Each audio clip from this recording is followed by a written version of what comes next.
Ladies and gentlemen, get ready to embark on a journey like no other. Welcome to the Glum Lot Podcast, your go-to destination for a unique blend of recovery and discovery. I'm Brett. And I'm Mark. And in this podcast, we will endeavor to create a safe and uplifting space for our guests and listeners to share their stories with sincerity and a touch of humor. Remember, we are not a Glum Lot. The Glum Lot Podcast is more than just a source of entertainment. It's a beacon of hope, proving that even in the darkest moments, recovery is possible. Every story we share carries the power to inspire positive change. So buckle up, get ready to listen, and join us in discovering the strength that lies within every individual's journey. This is the Glum Lot Podcast, where humor meets hope. Okay, we are on episode number 28 of the Glum Lot Podcast. We are glad you are listening, aren't we, Brett? Indeed. Yes, we are. And we also want to remind everybody to join our Facebook group. Yeah, whatever it that's is. better. Yeah. At the Glum Lot Podcast Facebook group on Facebook. And if you want to email us, you can email us your thoughts, opinions, ideas. Keep the opinions to yourself. Yeah, at the Glum Lot Podcast at gmail.com. So, with that in mind, what is on your mind today, Mr. Brett? So we've been pretty busy with the podcast, and it's been awesome. Yeah. Right? Great results. We've heard lots of good stories about people hearing good things, and lots of unintended things too that are just amazing. Mm-hmm. Downloaded all over the world. Yeah, I mean, geez, we could go on for another, long time. But anyways, so one thing though that I have to be careful of is going too far with, it's important to still do my meetings. Oh, God, yes. Yep. Yeah. And one thing I learned early on is that meeting makers make it. Yep, that is true. And so, even when new exciting things come around and we, as I know this alcoholic goes all in, right? Yep, and that could be a job. It could be a relationship. Anything. It could be a hobby, a sport. Yeah. Anything. And, what's so important and so not natural for us is balance. Yeah. Yeah. Yeah. Because we are the people that want more. Oh, yes. If this is good, more must be better. Absolutely. This could become an addiction too. Right. And that's not always the case. Yeah. Usually, when we find balance, we find serenity. But when we are out of balance, that's when we need to take a look at what's going on in our lives and maybe back off some things, increase some other things, but it's all about balance. And I am learning that as we speak. Yeah. Your wife is probably teaching that to you, right? Who's she? Another podcast? Jeez.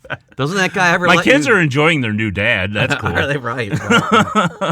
Yeah. So, it's exciting and fun, and, we're building this thing, and that's great, but we got to be careful. I got to remember my roots. Yep. Yeah. Definitely have to remember my roots. So I intend to do that. Good. You should. Yeah. I'm gonna. Oh, there you go. Hey, our guest today is another person you and I don't know. Then I guess I shouldn't ask. What? Do I know them? No, you don't know him. Okay. Her, I should say. Oh, nice. A young girl. We love to hear from the young people. Brett and I are I'm not young at all. Brett's still a little young. But we got to have young people, man. Got to keep the fresh blood in here and hear their experiences. They have them share their strengths and their hope. And that's what it's all about, Heck yeah. So let's welcome Alison. Alison.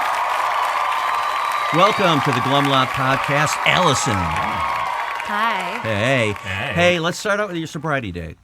It is April 24th, 2018. April 24th, 2018. Okay. Let's see, Brett's going to do the math. So by the end of the show, he'll tell us how long it's been. We're getting to 6 years. We are. We are past Very nice. 6 years. Let's bring you back to the days gone by. Do you remember your first encounter with alcohol? The details. Oh, yes. Oh, do tell. It sounds juicy. Well, I was 7, and my grandparents, I used to hang out there a lot. Mm-hmm. And they would play, pitch and rummy against each other. Great game. I would just kind of hang with them, and they would drink some highballs, and I said, that looks kind of fun. And Fix me up one of them picked up, grams. my grandma went outside for something, and I picked up her lit cigarette and picked up the half of her drink, and there was this really tall mirror in her hallway. It was like this old antique-looking mirror. And I went and looked at myself and took a sip and took a puff, and I was like, I have arrived. You're grown up. Look at you. Yeah. You should have been wearing a ball gown. Should have gone right to selling Avon. I'm pretty sure I was wearing dirty play clothes, but So, did you drink the drink? I had about a quarter of it, but I liked it, and I kind of snuck it back on the table. Did you feel any effect from it?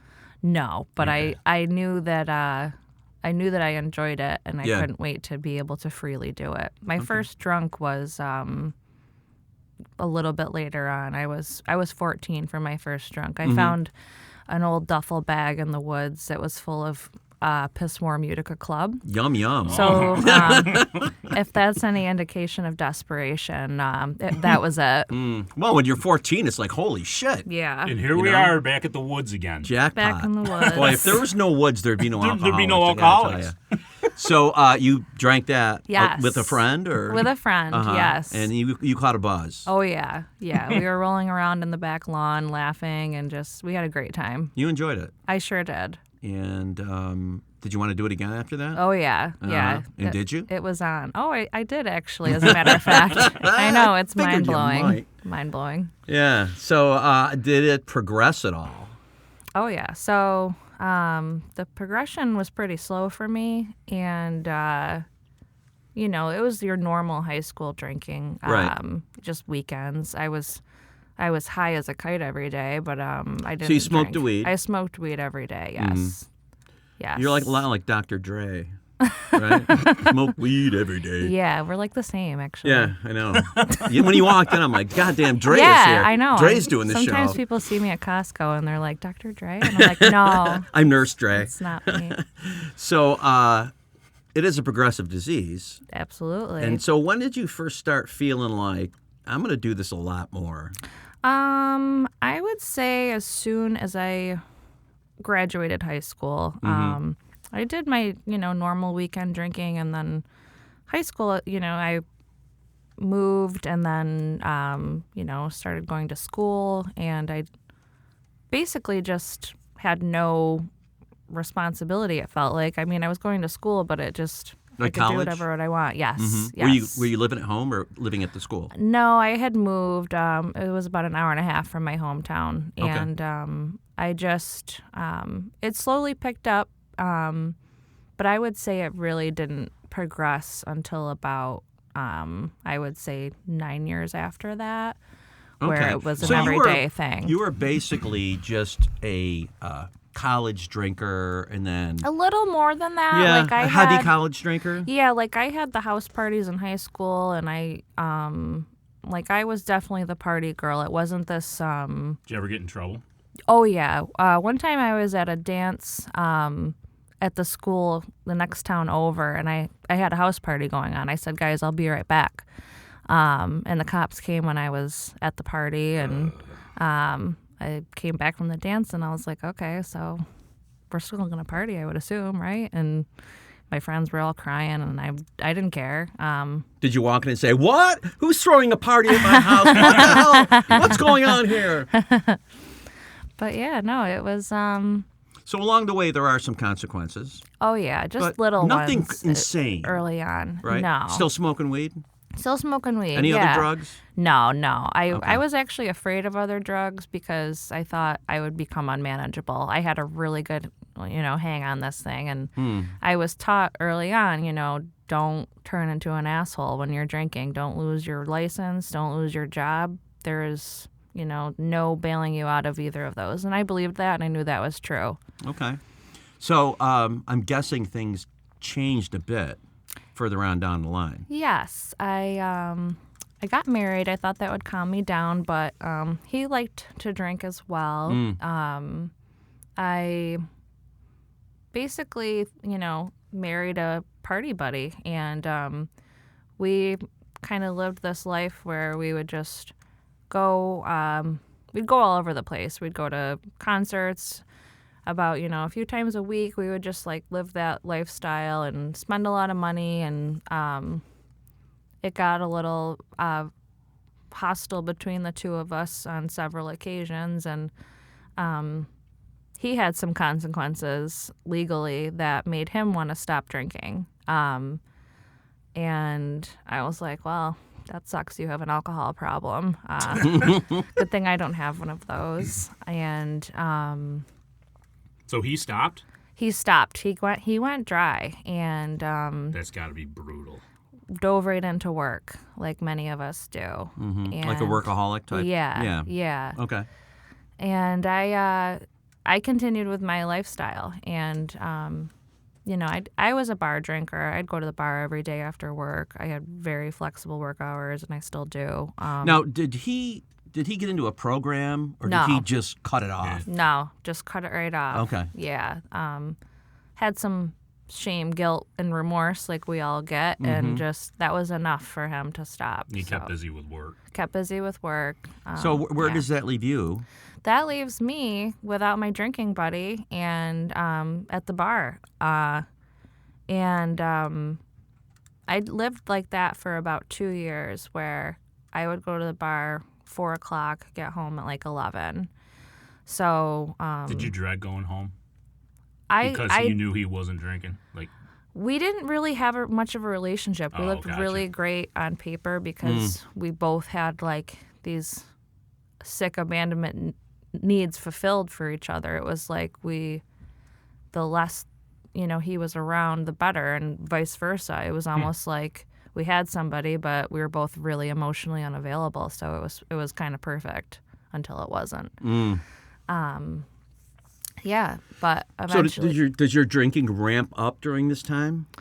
No, actually, it stayed pretty consistent, and I had this really good cocktail of weed and alcohol. I was, 110 pounds soaking wet. I didn't eat, and I just saved all I ate a little bit, obviously, I had to survive, but I was holding on to my drinking in every way I could. But Didn't want to spoil it. yeah. Did you see that as a problem yet, or no? No, not at all. All right. So you feel your life is very manageable. I feel like it's becoming unmanageable, but I'm doing everything I can to hold on to it. I'm like, this isn't normal, but it feels like it's working. But I knew deep in my heart that it was going to come crashing down someday. I just didn't know how or when or what was going to happen. How old are you at this point? I was about 27, 28. Okay. Yeah. Do you find that you're drinking more than your friends, or? Oh yeah, they're all, we had just gotten married, and I'm still ready to party, and my friends are all also getting married around that time. They're having kids, they're settling down, and that appalled me. Like the idea of having a child and what not are you doing? Yeah. Already? Are you out of your mind? Yeah, I was just like, how? And I was not going to be that type of person. I had this judgment of, drinking while pregnant. And, I love the women of AA that have gone through that drank through pregnancy. It's not like I have any sort of judgment by any means, but I was just not willing to do that. And so I said, to hell with it. I said, to hell with it. I'm not having kids. And so did this relationship come to an end at some point? yeah. I had that whole, like it says in the big book, where we're, we go to that person we feel like we can relate to. And turns out I related to somebody that was just like me, a big bag of shit, I always held my head high on some level in that time point because I didn't physically ever cheat. I just had this like emotional affair for the last 2 months, and I just vanished one day. I said, I'm out of here. And it was coming to an end, and we fought a lot. But there really wasn't much of a marriage. It was, So you got out. Yes. And you go out on your own? Yes. And I had worked really hard to, we had just recently, a couple years before, bought a lake house in my hometown, and I was so enmeshed in that relationship, or the new one, and this was where it got really ugly, where I was just all day, every day, and well, I shouldn't say all day. I was above drinking in the morning when I had work days, because I just never wanted to go there. I was running like 3 miles a day every morning, just to like run off the booze and to prove to myself that I was an alcoholic. Mm-hmm. So you were a healthy alcoholic. I sure was. I'm a fitaholic. Yeah, I was just like a lunatic, though. I had no program, and I'm still drinking, obviously. So. Yeah, so you're drinking and you're experiencing a lot of the ism. For sure. And Of there's a new alcoholism. relationship. And does something come to a head with this whole way of life for you? Yeah, so I realize what's going on. I had signed over my the ownership of the lake house, and I just didn't ask any questions. I felt so bad I just wanted out, and then I quickly just felt so bad about what I was doing. I was like, what is going on? And of course, this person, lived in Florida, and we're in New York State. The person that I left my ex-husband for, and he had like moved up, and I was like, you got to get the hell out of here. Like, this is not working. So he's like, what do you mean? I just quit my job. All this stuff. And I'm like, yeah, no, I'm sorry. It's not happening. But I just was seeing a mirror image of myself. This person was also, just a degenerate like I was. Just a hot mess. And I just was terrified of where my life was heading. And it was not where I wanted to be. So what happened? I detoxed on my couch like an asshole. By alone? Oh, yeah. What was that like? It was awful. Yeah. I was so uneducated and in complete denial of my disease. I didn't realize how bad I was, and it was horrendous. You didn't reach out to anybody at that point? I reached out to my my ex. He kind of took care of me a little bit, and but there was no reconciliation there. Mm-hmm. At some point, did you think about going to an AA meeting? No. No. I was just Rehab? yeah, I just thought I was going to give it up because it's ruined my life. But I was like, I'm not that bad, So your plan was, I'm going to stop drinking. Yes. I know it's not going to be easy. I have to detox Yes. myself out of this, and then I'm just not going to drink again. Right. I'm just going to live my life the way I did, and I'm going to be just fine. And how did that work for you? I'm guessing it did not work out so well. It was not great. The funny thing is, your ex-husband's there, and he did that. He basically Well, that's it. And that had was probably, issues, and he so just I can stopped. do And you that. figure, I'll do the same thing. Yeah, I can Right. do that. Right. So what did happen though? Well, I picked up a hobby of serial dating. You're dating like Captain Crunch and No. Count Chocula? Like SERIAL. You have to forgive him. What is It's serial like a dating? corny, What is like a serial corny dating? dad joke. I am a dad. I'm a dad of 6, and I do make that corny is dad awesome. jokes. You got me. Take that. Well, I was like, what am I going to do with all my time? So I'll just, One after the other. do some dinners here and there. So you're seeing a whole bunch of dudes. Yeah, An nothing extremely crazy, nothing casual way. serious. Yeah. Just like, let's have this dinner. You're basically taking up your time with Right. this stuff, right? Right. But you're not drinking? No, Okay. no, You're not smoking weed? no, Okay. no. All right. Well, I was in complete disgust with myself from that. So did the dating make you feel better in some way? No, it was very short-lived, but I I did happen to meet someone that was in the program. On one of your dates? Yes. No shit. So Did he talk about it?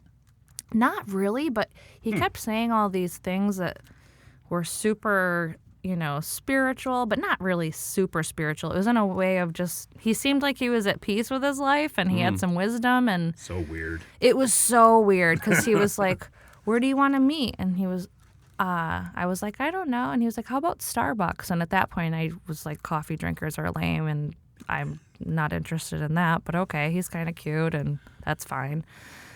So I get there and, we're just drinking coffee. I didn't even know what to order. And I knew this guy didn't have a car. I had a feeling he had some issues with drinking and DWIs and whatnot. and I just had this gut feeling. So when it was time to leave, I was like, I'm going to use the bathroom, but it was nice meeting you. But I lied and kind of like lurked around the corner, and I wanted to watch him not get into a car. And he just kept walking. I'm like, uh-huh. There's a lot of good words you used in there. I was lurking. Yeah. I was lurking, and I wanted him to watch him not get in a car. Yeah. And it came true. Yeah. And But what did you do when he walked out? well, I just was like, well, he's nice, but I don't know if I'm that bad. Dude, where's his car? Yeah. Yeah. Little judgy. So, I end up actually going back to some casual drinking on the weekends. It was only 3 weeks of it. Now, when you approached that in your mind, did you say, well, I haven't drank in a long time. I'll probably be fine. Yeah, it was a really long time. It was about 5 weeks. Okay. So That's forever. Yeah. Right. So I was like, I can handle it. And I think about what it's like to go without a meeting and I start getting crazy. Like, holy shit, the week I was just on a rampage. I wanted to like murder everyone Crawling that out even of looked your at me. skin. Yeah, and then I was getting these crazy blackouts and Oh, you were drinking to blackout? I was drinking to blackout. Yeah, Yeah, because okay. I just said I was going to do it on the weekend. So I So was, made it worthwhile. yeah. And towards the end of my drinking before that, I was just like, when I'd get home, I would fall on the floor all the time. I would just, I wouldn't have recollection of that. But I would get in like a lot of fights. I got like thrown out of the dome once. I'd get in a lot of fist fights. Yeah. Can we just talk about that a little more? I got thrown out of the dome. I need a little more than just being thrown out of the dome. The dome, for the listener that doesn't know, it's a sports complex. Yeah. Very big, Very 50,000 people Yeah. Sports complex. Local to us. Yeah. Yeah. So kicked out of the dome. Yeah, there was some drama going on. We're all, Did you rush the court? no, I okay. was in the nosebleeds. And it But was drunk? Causing it was football. nosebleeds. Yeah, it was for football. So, no, my ex-brother-in-law, like we were hitting the hard liquor. That was a couple years before I stopped drinking. That was when I said, "Oh, it's the liquor that's getting me." Oh, yes. Yeah, so that was when I stopped drinking liquor. And What'd you go to? I went to Mick Ultra. Oh, yeah, it's low carb. How responsible. I know. You didn't go back to Piss I Horn would Music just- Club? Get back to your 2.1 roots? carbs. I know, it's such a weak, pathetic drink of choice for an alcoholic. But I was trying desperately to manage it. I would drink, I would drink like a 12-pack of ultras every day. Oh, yeah. Yeah. But it was Drinking. I did the same thing when I did a low carb diet, right? And I Yeah. was like totally justifying the diet beer, and I put my big mitt around that thing. I'm like, oh. Yeah. But then I was just Not a like, good dang, look. dang, Yeah. just throwing them down. So, does it develop into more than weekends after a while? yes. So well, no. I was only 3 weeks, and then I got suicidal after a really bad You're in a dark night. place. Yeah, I didn't know what to do. It Was was that because you just were really realizing how bad this was? yeah, and I just kept making more bad decisions, Yeah.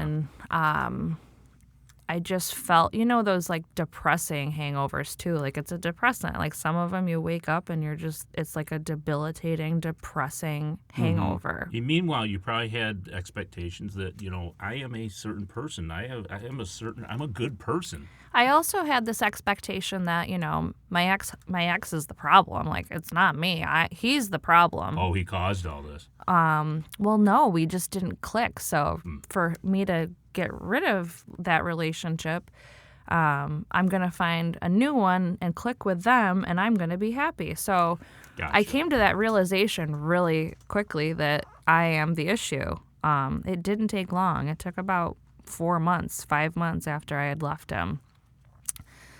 And you felt bad about that? Oh, yeah. Yeah. So you're in a dark place, and you say you're feeling suicidal. Yes. Right. Did you act upon that? No. Good. No. Okay. I was a little bit of a baby when it came to that. Like I just had some But if deep you're thinking Catholic it's pretty fear. dark. Yeah. You're pretty isolated and So dark. what did you do? Well, I went back to the Starbucks guy and I said, I'm interested in whatever you got going on. I asked him point blank, actually, because we didn't really talk about it. I never said, do you not drink or anything like that. I just knew. I had this like gut feeling. What makes you you? Yeah. And I said, I have a question to ask you. Are you in AA? And he was like, I am. And I was like, huh. And it was like seeing, I don't know. I've never seen somebody sober before in my entire life. Like we don't have enough time for it, but my both sides of my family have alcoholism, and it's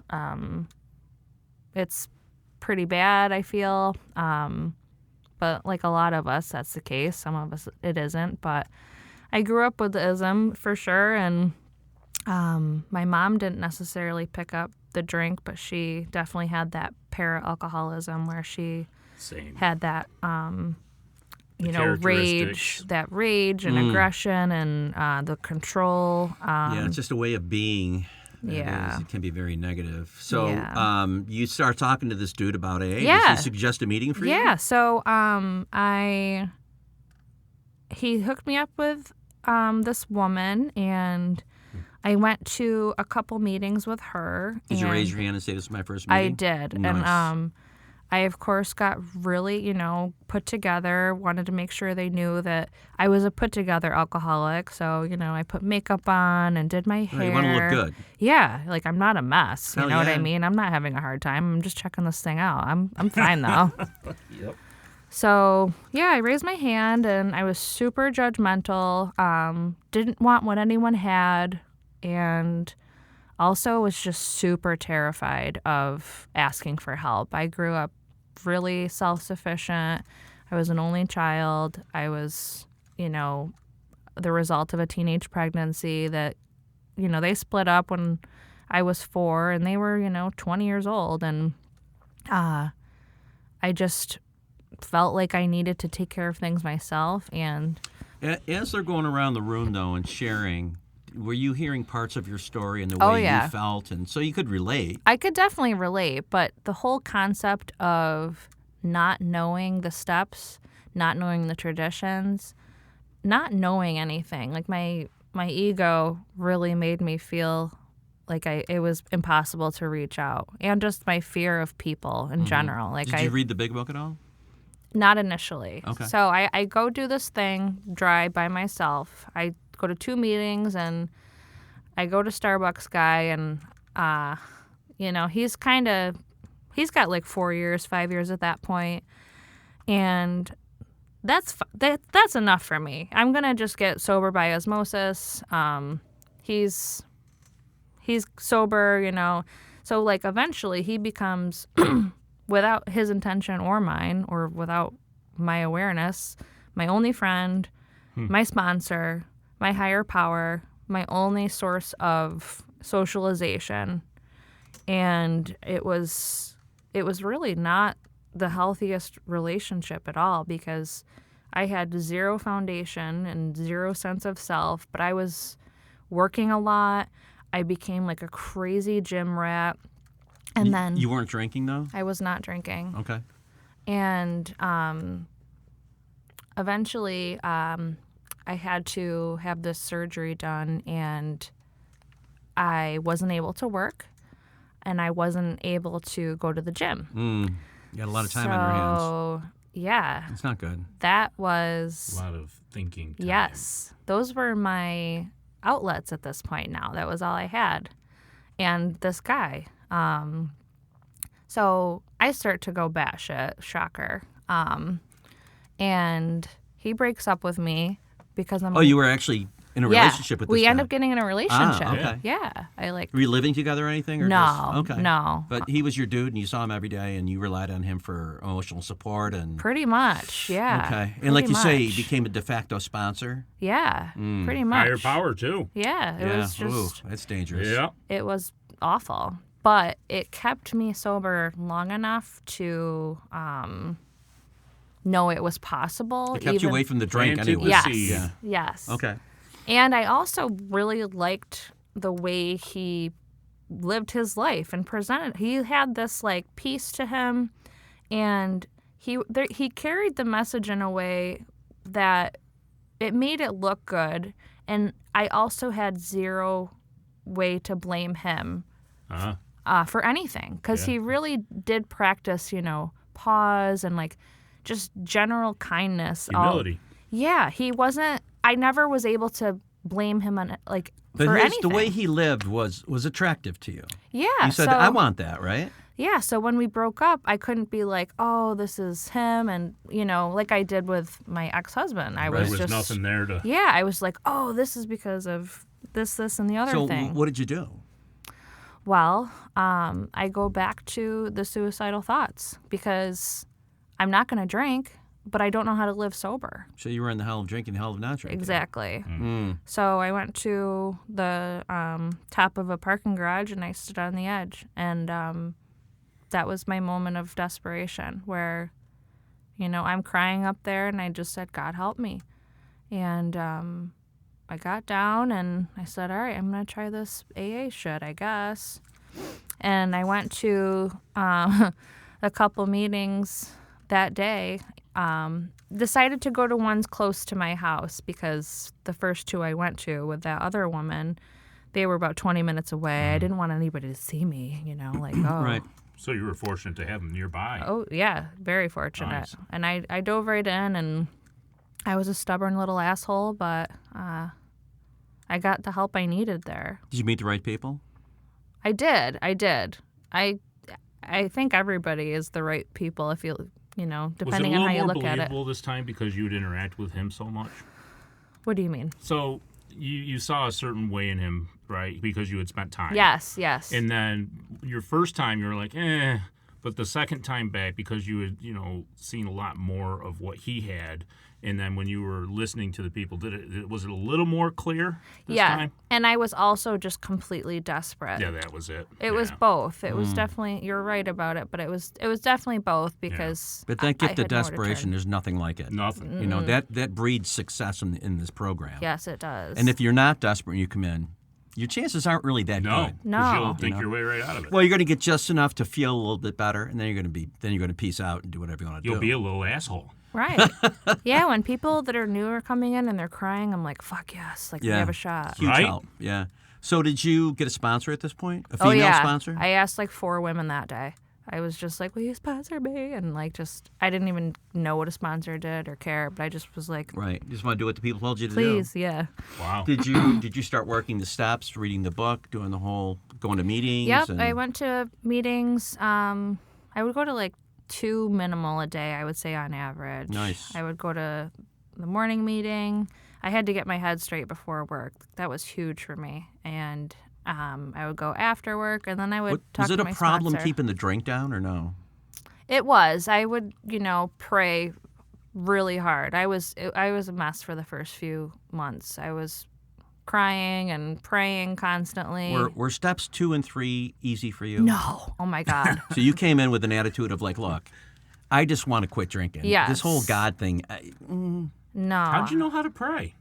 I just did what I was told. I was faking it until I made it, I guess. Okay. Ooh, nice. A lot of people do that. And until you come to some kind of an understanding of God of your understanding. Right. Sometimes it's just the group. Right, and it was at that point. It really started with good orderly direction for me, because all of my actions were so fear-based before I came in and so self-centered.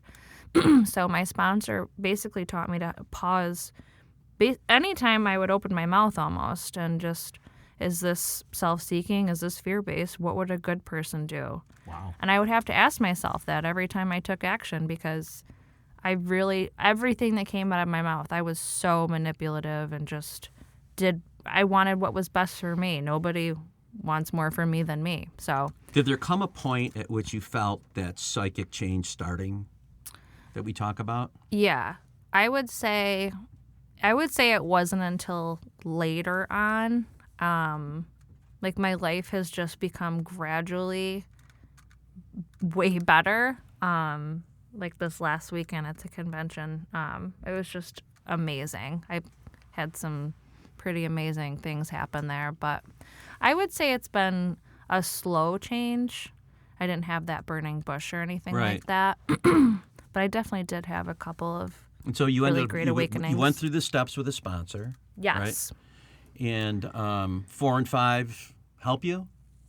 No, 4 and 5 at first. I like your love response. the freaking honesty. It's No. just like, Fuck 4 and 5.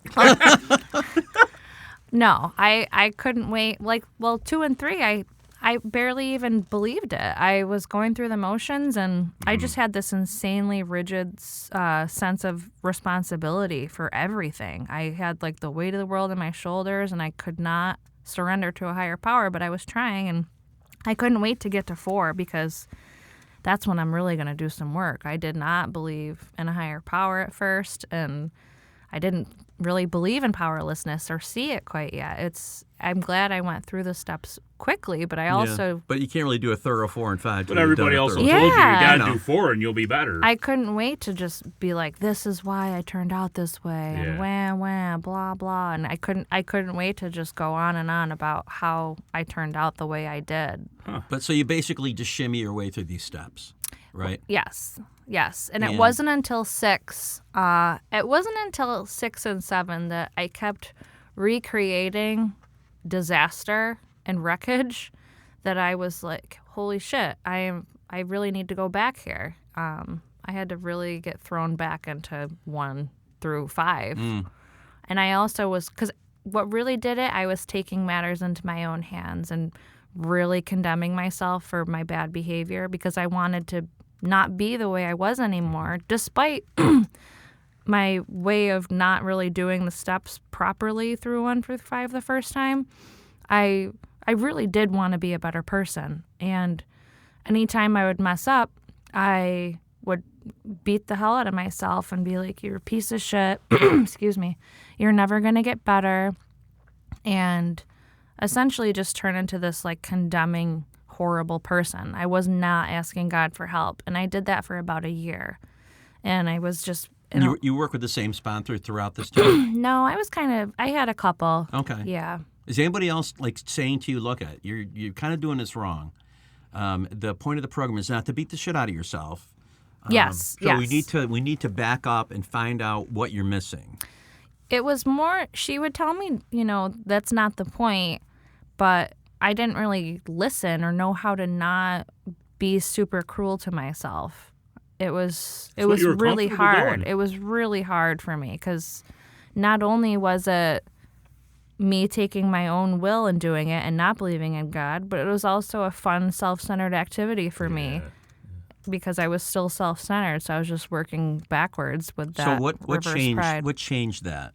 I hit a gift of desperation with each and every step, and specifically 6. I hit the little rock bottom that made me willing to work 1 through 6. On each of those steps, I had to kind of hit a bottom with all of them. It wasn't like I was like, let's do all of these. This is going to be great. Like I had to just be beaten down just like I did with the drink. So you were motivated by pain. For sure. Yeah. Most it's of us, super unique, right? Right, it is. You're the only one I've ever heard say that. I know. I'm really all right, we're not going to move unique. until it hurts. But I don't hear many people say that 6 and 7 were a big deal. And I agree. I'm a huge proponent of 6 and 7, and this is why. And you're saying it right now. It's so neat. Mm-hmm. Yeah, and for the uninitiated, we're talking about step 6 and step 7, and Brett is going to recite those for us. No, I'm not. Well, all right, then I will. 6 is that we were entirely ready to have God remove these defects of character, and 7 is that we humbly ask him to do so. Now, that being said, I thought he was being smart. it's easy to think that and then to say, okay, remove them. Oh, yeah. But it takes a lot of work. To And resolutely it takes a do lot it. of awareness, and you usually have to keep doing it over and over and over and be determined that you're not going to give up on yourself. Yeah, because and at it's that very point, hard. Yeah, at that point, you're starting to go on the spiritual side of the program. Right. If And you do can't 6, if you do 6 and 7, and you say, okay, let's do 8 now. Oh, You're missing something. and you don't know why you're doing 8. Yeah, and Brett recommends a book. Yeah, Drop the Rock. Drop I know the Rock, you mayors which, are not, yeah, a people fan love of it. Hazelden, but I'll tell you, if you just read the introduction of Drop the Rock, look it up, and man, it's powerful. Did you read that book? Hell yeah. Drop the Yeah. Rock's awesome. All right, is. take And it then easy. the ripple effect. I'm just surprised people don't like it. Oh, it came up this weekend. Some people don't know it. Yeah, You know, and I mean, that's why it's not consent AA prior to literature. investigation, right? Yeah. So Oh, whatever. That's just an excuse That's right. to not read it. You heard it here, folks. Alcoholism. You heard it here from Allison. Yeah. So you make this change. Every step changes you, and it's not just I'm going to do the step and change. It's like really coming from the gut. It Yeah. had to be earned. It's coming from every orifice, really. It's I don't know if I want to say every orifice, but We're not a glum lot. if you're comfortable with that, go on. But you're seeing success. You're seeing change. no. You're not. No. I am seeing pain. I'm seeing accountability. But I'm not going backwards. I know that I have to see these things. It was the best, worst thing that's ever happened was seeing my part in things. It was so painful, and I that's what I mean by 6 and 7. I was so stuck and in so much pain, and I had no idea how to just be a better person. I was taking, the advice from my sponsor about pausing, but I didn't always do that, We talk about, especially, with a lot of guests, we've talked about this too, but they talk about it a lot in meetings that we come into AA, we put the drink down, we don't know what to do. We don't know how to No. live. And so AA, the program, gives us a design for living. Mm-hmm. And it's very foreign to us. But there is a lot of suffering in yeah. the game. And you know what? And there's a ton of self-doubt. Yep. And there's a ton of doubting the program and doubting your higher power. And like you say, fake it till you make it. You really have to act your way into good living. you Right, know? right. You can't think your way into it because Right. it doesn't work. So this is what you're doing. You're Yes. kind of just, white knuckling it through all these steps and just kind of beating on it. And but you eventually get it, right? I mean, do we ever really get it? I'm still recovering, and I think it's arrogant to say otherwise. But I eventually start to practice it, yes. There we go. I start to see my part in things, and I start to see how much of a blessing it is to be able to ask, what can I do to make it right to someone I just wronged?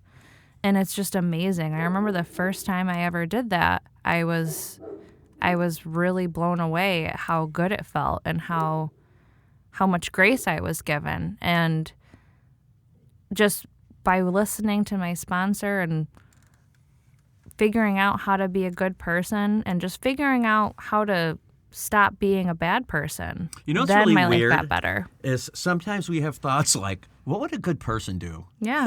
You know what I mean? Yeah. I'm gonna think about, and then I'm gonna do that. But I think that happens because we know what a good person would do. Yeah. And that, I've heard it said that we really do, before we do anything bad, there is something in us innately that says this isn't right. There's something there every time. I don't know. I just believe in that. I do.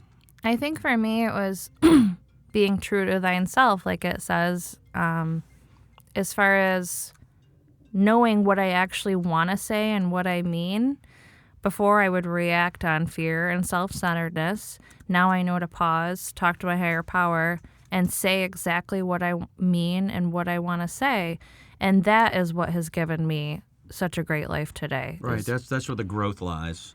Now, do you work with other people now? Yes. Nice. I've sponsored women, and I go to speak at a rehab on Friday nights. Nice. Awesome. And you've got the rewards of service work. Yes. How it gets you out of yourself. For sure. And just how I get to see their unmanageability and see my own in that and see them the seeing insanity. that you were that way. And it's so evident when you're working with someone to see where we can do the work and how easy it is if we just do it. You know, we haven't had a lot of guests that have delved deeply into the step work like you. And I think that's really good for people to hear, especially when you're talking about 6 and 7. Yeah. Because, I used to refer to those as the flyover steps. But no, they're not. But No. I mean, for a lot of people, it's like, oh, yeah, I'll ask them. Yeah, I'll give up my character I just defect. have to sit by myself for an hour and make sure Yeah. I do the stuff. Right. So that's for a lot of people, it's hard to do, and it's very important to take time. Oh, it's huge. And talk a lot about it and stuff like that. So we are at the end of our time here, and we want to thank you for coming in and sharing your story. I appreciate the brutal honesty. Yes, we love that stuff. That's good stuff for Yep. sure. Thanks for having me. So until next time, I'm Mark. I'm Brett. I'm Allison.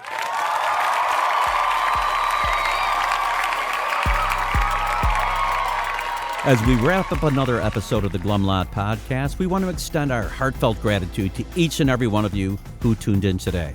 Navigating the path to recovery from alcohol and other substances is a journey filled with challenges, triumphs, and self-discovery. Remember, we're not affiliated with Alcoholics Anonymous, but we're here to provide a safe space for open conversations about the complexities of recovery. Your stories, courage, and resilience inspire us and our listeners alike. If you or someone you know is on the transformative journey, know that you're not alone. Join us next time as we continue to explore the diverse facets of recovery. Until then, stay strong, stay connected, and remember that each day is a step towards a brighter, sober tomorrow.